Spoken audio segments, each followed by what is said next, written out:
Muchas gracias por estar aquí con nosotros en este nuevo capítulo de la serie Patrimonio Cultural de Hidalgo.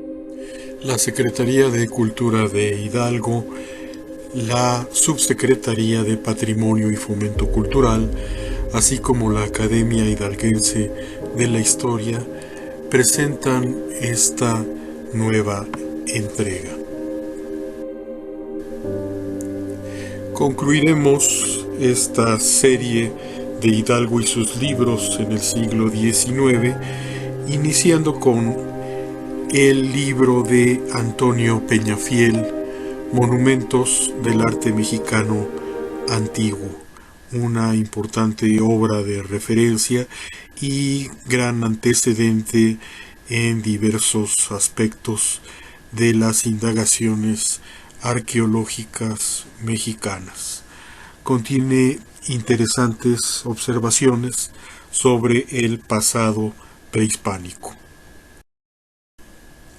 Cito: el 21 de febrero del presente año de 1888 salí para Tula con el objeto de hacer un estudio de sus ruinas, acompañado del señor Domingo Carral, distinguido dibujante, y de mi inseparable compañero de viaje, mi hijo Julio Peñafiel. Esta excursión tenía como objeto principal descubrir allí alguna cariátide, tal vez el complemento de las columnas colosales toltecas, cuya adquisición para nuestro Museo Nacional es debida al señor Leopoldo Batres, actual inspector de los monumentos arqueológicos de México. Algunos de esos monumentos pertenecientes a Tula, como la estatua de una diosa encontrada en el pueblo de San Marcos, un precioso y mutilado resto del mismo género, la columna y las truncas cariátides, fueron últimamente traídas al Museo Nacional. Debo advertir, no obstante la valiosa autoridad del señor García y Cubas y el respetuoso cariño que siempre he guardado al primer historiador de México, el señor Orozco Iberra, que a mi juicio nada tienen aquellas preciosas reliquias de Tula, de egipcio ni de griego. El ornato de las columnas y de las cariátides son puramente nacionales, si es fundada la aserción de que la tribu tolteca fue la madre de la nacionalidad mexicana. En el Museo Nacional se encuentran las mitades inferiores de las cariátides de Tula, que han recibido el nombre de columnas pareadas. Su forma fue aprovechada, aunque incompleta, en el magnífico monumento levantado a la memoria de Cuauhtémoc en esta capital, que se encuentra en la gran calzada de la Reforma. Parte de otra columna del mismo género que la anterior, es decir, cilíndrica y labrada de plumas, es lo que se conoce con el nombre de capitel de Tula, que estuvo sirviendo de pila de agua bendita en la iglesia de aquel lugar, para cuyo efecto sufrió la mutilación que le da el aspecto de capitel, pero realmente no es más que un trozo cilíndrico de menor diámetro que la columna anterior, pues tiene solamente 85 centímetros. Entre 1890 y 1910 se publicaron las vistas mexicanas de Abel Briquet. Fue un fotógrafo francés quien trabajó en México en estos finales del siglo XIX. Y en esta publicación se incluyen varias fotografías de gran interés de núcleos urbanos importantes de la naciente entidad, como Real del Monte o Pachuca. Aquí tenemos una vista de la Hacienda de Beneficio de Guadalupe en la ciudad capital, una vista que nos sorprende con perspectivas urbanas que ya se han perdido. Una vista más de la Plaza del Mercado, la Plaza Constitución. Al fondo se observa la iglesia de la Asunción y presidiendo a la plaza en el centro el magnífico monumento a Miguel Hidalgo. Ezequiel Ordóñez realiza un importante estudio científico de las aguas subterráneas en las minas de Pachuca y Real del Monte en ocasión a la inundación que tuvo lugar en 1895. Dicho estudio fue publicado en las Memorias de la Sociedad Alzate en su tomo 34. Ordóñez habla de las rocas andesíticas que componen los mantos subterráneos de Pachuca. A profundidades de extracción de 600 metros, la necesidad de extracción de las aguas requerían plantas de bombeo, especialmente en las minas del Bordo, San Rafael, San Juan, Barrón, Santa Gertrudis, Dificultad y Cabrera. Requerían 4.500 caballos de fuerza suministrados por las plantas hidroeléctricas de Juandó, Regla y Necaxa, para extraer 10.000 galones de agua por minuto. También hace mención de la inundación extraordinaria que tuvo lugar a fines de 1895, afectando a gran parte de las minas del distrito de Pachuca, causando su paralización total y, cito, el consiguiente trastorno en la vida comercial de Pachuca y creando una situación angustiosa a numerosos trabajadores. Fue hasta noviembre de 1898 cuando pudo regresarse a la normalidad en las minas, con las mejoras introducidas como la apertura del socavón Guirol. Se facilitó el desagüe de las minas y la comunicación y transporte entre los tiros. Llegamos a 1897, cuando se publica México Pintoresco por Mary Robinson Wright, editado en Filadelfia. Aquí la autora hace de Hidalgo el Washington mexicano y recuerda el significado de Hidalgo aplicado en España a los hombres y mujeres nobles. Afirma que en Real del Monte existía la rueda movida por agua más grande del mundo, 50 pies de diámetro, al igual que la mayor bomba ubicada en la mina Dificultad de Real del Monte.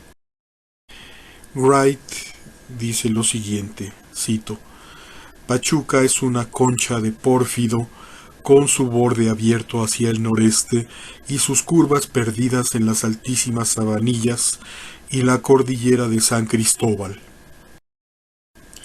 Los cielos de Pachuca son de un azul encantador y sus montañas son marrones. Solo ahora, y luego un poco de verde, se muestra entre los profundos barrancos. El río es de color fangoso, pero los puentes de piedra entre el este y el oeste de Pachuca son bastante pintorescos. Sus calles se extienden como los tallos de un abanico de dama. Wright también hace mención de otras poblaciones como Tula. En ese año, 1897, escuchó a los pobladores referirse al tesoro de Moctezuma, a la actual zona arqueológica. La visitaban constantemente y pensaban que muchos tesoros estaban escondidos en esa colina. Cito: sueñan sueños, y luego salen y hunden pozos en los pisos con la esperanza de enriquecerse con maravillosos tesoros de la época de Moctezuma. Es probable que en un momento estas ruinas fueran la morada del jefe patriarcal, cuando toda la pendiente estaba cubierta de árboles frutales y la cima era un hermoso jardín. Cuando crucé el pequeño mercado cerca de la plaza hacia la carretera a la Ciudad de México, la cual comienza en una tosca calzada sobre la que inmensos árboles proyectan una sombra agradecida, llegué a un viejo puente de piedra sobre el río Tula y de inmediato se abrió ante mis ojos embelesados uno de los mejores paisajes del continente americano, el río que fluye, los prados lejanos, los árboles de amplias ramas, las enredaderas trepadoras, las flores brillantes y contrastantes, el azul y el cielo sin nubes, todo combinado para crear una imagen perfecta que el artista podría buscar durante toda su vida para mejorar.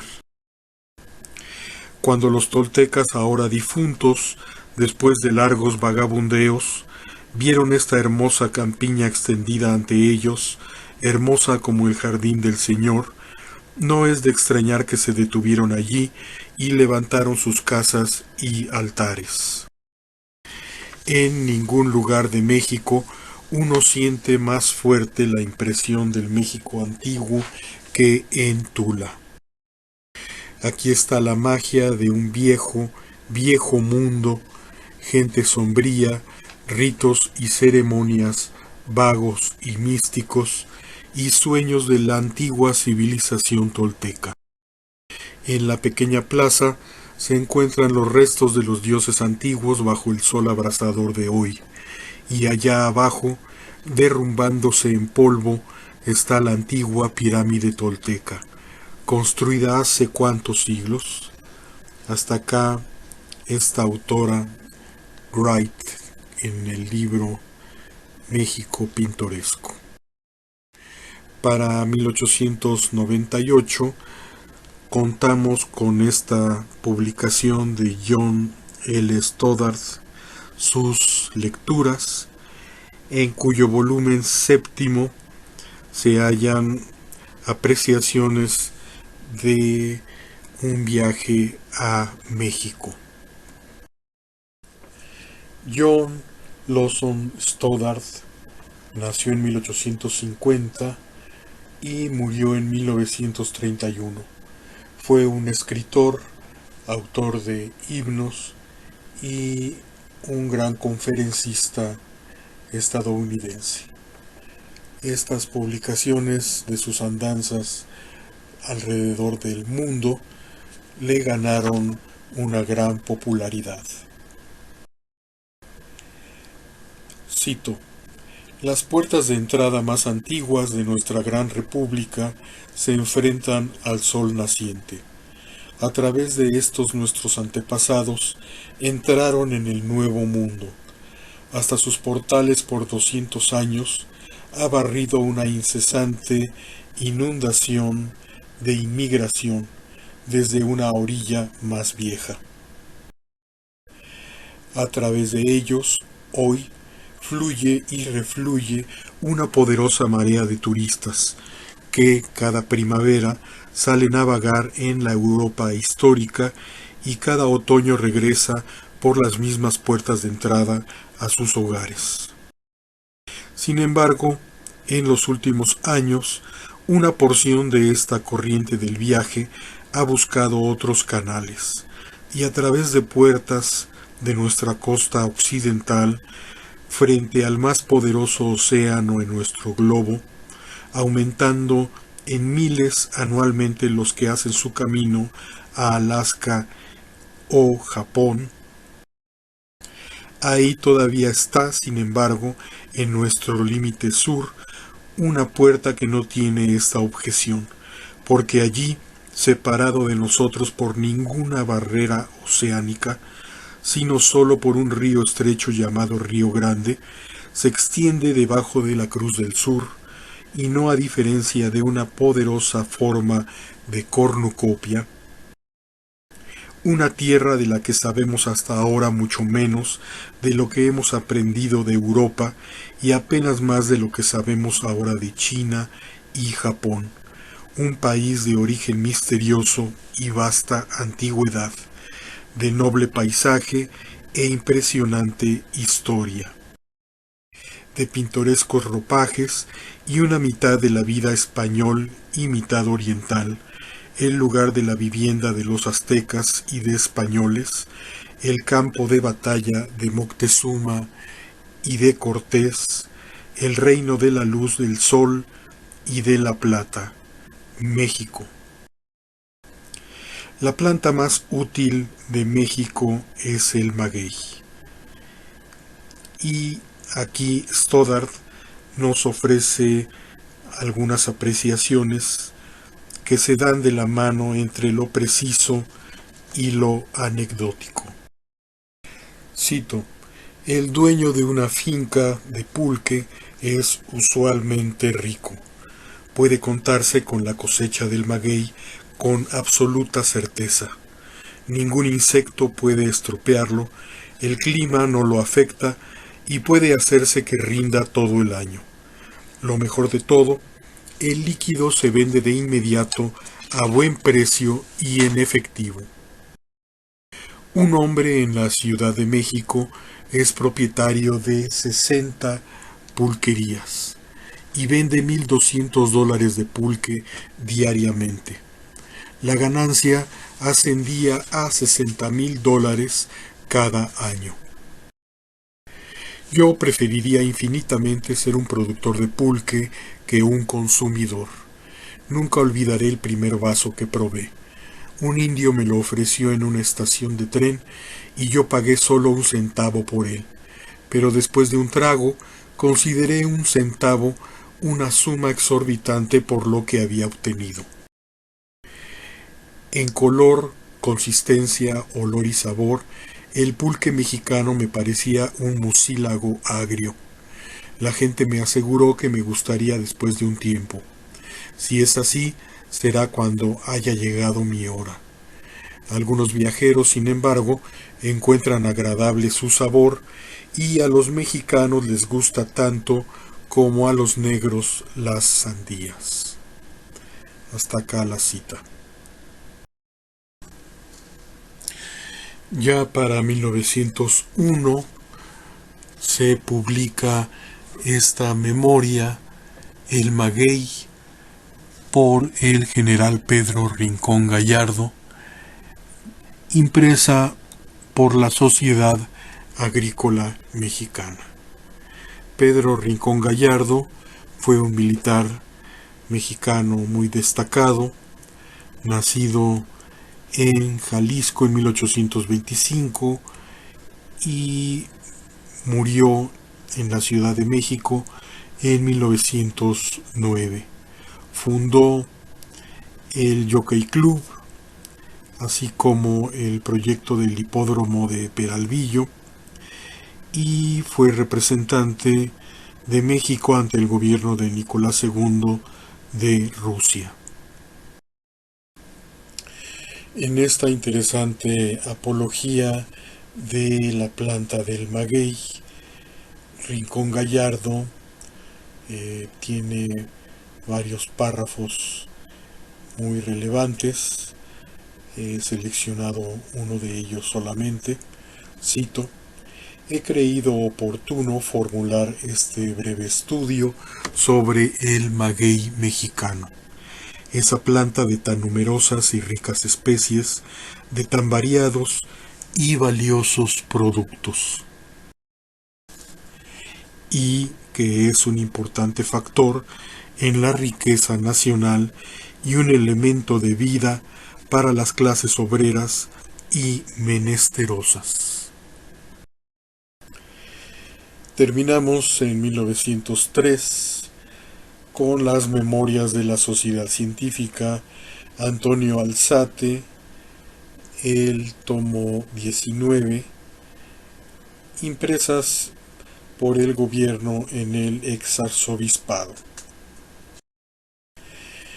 Tal vez sea adecuado cerrar este viaje por los libros en el siglo XIX como un homenaje al trabajo de Humboldt, con el cual iniciamos, con una reseña de principios del siglo XX, de un estudio científico llevado a cabo en Apan por Silverio Alemán, las observaciones de latitud en Apan practicadas por la Comisión Geodésica, método de Talcott, llevados a cabo en noviembre de 1901 para determinar la latitud de Apan para formar la triangulación entre México y Puebla. Se colocó un instrumento de medición, un anteojo cenital de la casa Repsold & Son de Hamburgo, en la hacienda de San José de Ocotepec, cercana a Apan y a la vía del ferrocarril mexicano. El instrumento se instaló en un pilar de mampostería protegido por una tienda de campaña que podía abrirse por el techo de manera de permitir las observaciones sin dejar a la intemperie el cronómetro con que se registran los tiempos y los otros aparatos que se usan para determinar la diferencia de longitudes entre este punto y el Observatorio Nacional de Tacubaya. Fueron 10 noches de trabajo. Por cierto, en el volumen siguiente, el 20, de la Sociedad Alzate, se incorporó otro artículo sobre la utilización de perforadoras a base de aire comprimido para las minas de Pachuca. Apuntes sobre el uso del aire comprimido en las minas y su aplicación a la perforación mecánica por el ingeniero de minas Teodoro Flores, y las máquinas que se estudiaron hacían barrenos en las minas de Xotol, San Rafael, Dificultad, entre otras. Y concluiremos comentando que en la reseña anterior se puede medir la importancia del libro impreso como vehículo de cultura e identidad. Aún en la actualidad, el impacto de la letra impresa es mayor. Les agradezco mucho su interés a lo largo de estas 6 entregas. Les mando un gran saludo y nos vemos en la próxima.